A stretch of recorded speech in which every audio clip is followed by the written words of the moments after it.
Good morning. Who here has ever thought about investing? Now, who here is actually extremely scared of investing? I know as college students, it might be quite intimidating for us.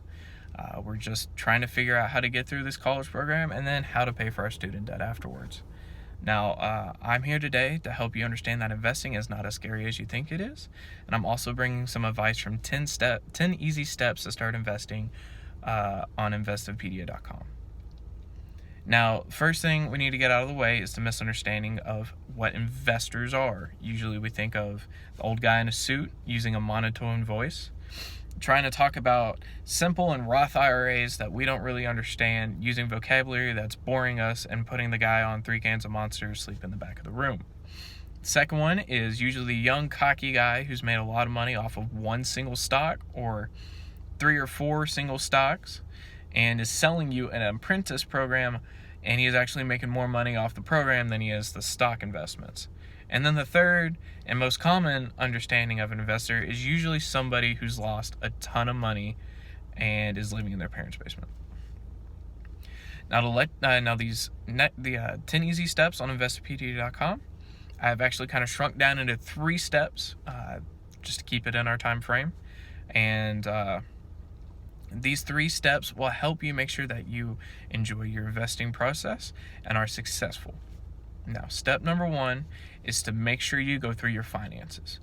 Go through, see what you have coming in, see what you have going out, see how much that you can put into investing. Now, if you have debt, I do recommend that you pay your debt off first, but you can still invest while in debt. Just know that the debt is causing you not to be able to put as much money as you can into whatever investment you would like to start. After that, you've figured out how much you're making, how much you want to put in investments, and other things. Second is to just do some extra learning. There are great books out there to listen to or to read. Audible.com is a great resource. That way you can listen to investment books while you're driving or working out. Or you can read old-fashioned. That's good. Try to get as much knowledge as you can. You can use other brokerage sites if you want to do single stock investments like Robinhood. No minimum entry fee and no trading fees. So no commissions on when you execute or you buy or sell a common stock. So after you've done some learning, I would say start planning to what you want to get. Now, if you want to start investing towards a house, you want to start investing towards retirement, or you just want to invest to have a bunch of money, start planning on where you want to go. There's multiple different ways that you can put your money into invest. There's IRAs, like mentioned before. Those are usually a benefit of working for a company. They will take, I believe Georgia's limit is 3%. They will match up to 3% of your pay. That will go into an IRA with mutual funds that are selected, and that just grows over time. That is a great source to use for retirement. I prefer a Roth IRA because the money is taxed before it goes into the account. So that way, when you take your money out, instead of having it being highly taxed by the government, the amount that you see in the account is what's going to be coming back to you. The second type is single common stocks. Be very careful. It can be volatile.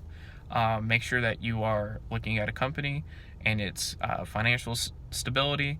Usually try to look for a company that has a good 10% growth every year. People try to tell you there's no company that makes 10%, but there's tons of them out there. And usually that will be a great investment for a short amount of time, or actually a greater amount of time. Usually around 3 to 6 months is where you want to stay into a company, or 3 months to a year. And then there's real estate. Real estate is one of the most profitable investments out there. There are multiple different ways to get into it without having to dump a lot of money. Just do the research and you'll find what best fits your goals for the future. And after that, I recommend that you just go out and start. Nothing will start unless you get off your butt and do it. It's important to have the plan. It's always good to make sure that you stick to your plan. Never let emotions get in the way. A lot of people have lost a lot of money letting their emotions get in front of their business plans. Money is money. Always remember that it comes and goes. So the top 3 things to make sure that you do: budget, learn, and set a plan. Remember that all visions need a plan or they're just a dream. Thank you.